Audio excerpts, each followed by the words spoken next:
cyamamarekazi akaba n'umukinnyi wa filime mu gihugu cy'Ubuhinde. Amazina ye nyakuri yitwa Kajol. Yagukiniye filime nyinshi zigiye zitandukanye. Yagukiniye yitwa Kuchi Kuchi Hota Hai, agukinira Kabhi Khushi Kabhie Gham, agukinira Dilwale.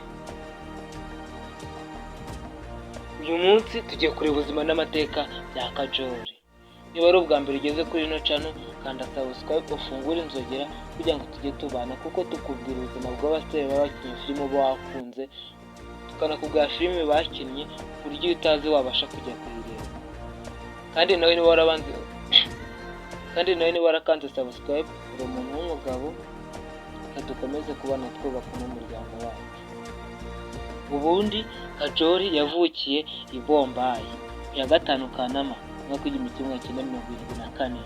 Nyina yitwa Tanuja, ni umukinnyi wa filimi, naho se Sham Mukherjee yari director wa filimi akaba na producer wazo. Mushiki we muto Tanisha nawe ni umukinnyi wa filimi mu gihugu cy'Ubuhinde. Kajol asobanura ko mu bwana bwe yari umuntu mubi, winangiraga kandi ntiyahubukaga. Ababyeyi be batandukanye akiri umwana muto cyane, aho asa naho yakuzwe arerwa na nyirakuru, kuko nyirakuru we bamumenyeraga buri kimwe cyose. Kajol, umuhinde usenga, yizihiza umunsi mukuru wa Durga Puja mu gace gaherereye mu mujyi wa Santa Cruz buri mwaka. Kajol yize mu ishuri ry'ababikira rya Mutagatifu Yosefu Panchagani. Usibye amasomo ye, yagize uruhare mu bikorwa bisanzwe nko mu kubyina.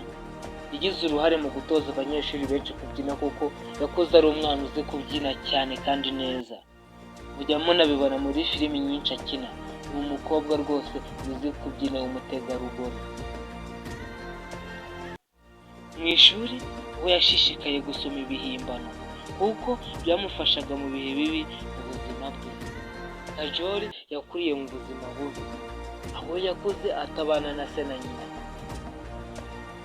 Icyamurindaga uwo mujinya no kuba yagira nabi, yakundaga kwisomera udukuru.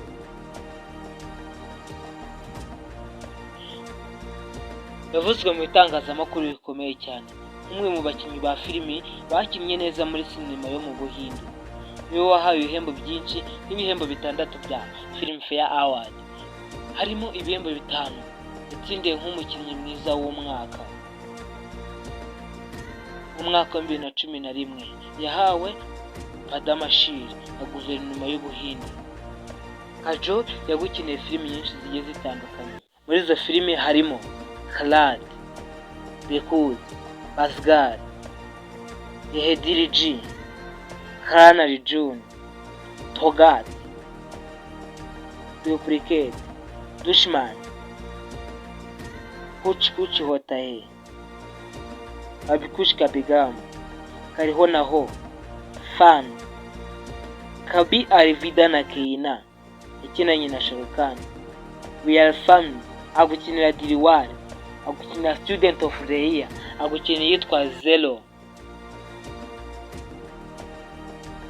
Wakoze kureba iki gice cya mbere cy'ubuzima bwa Kajol.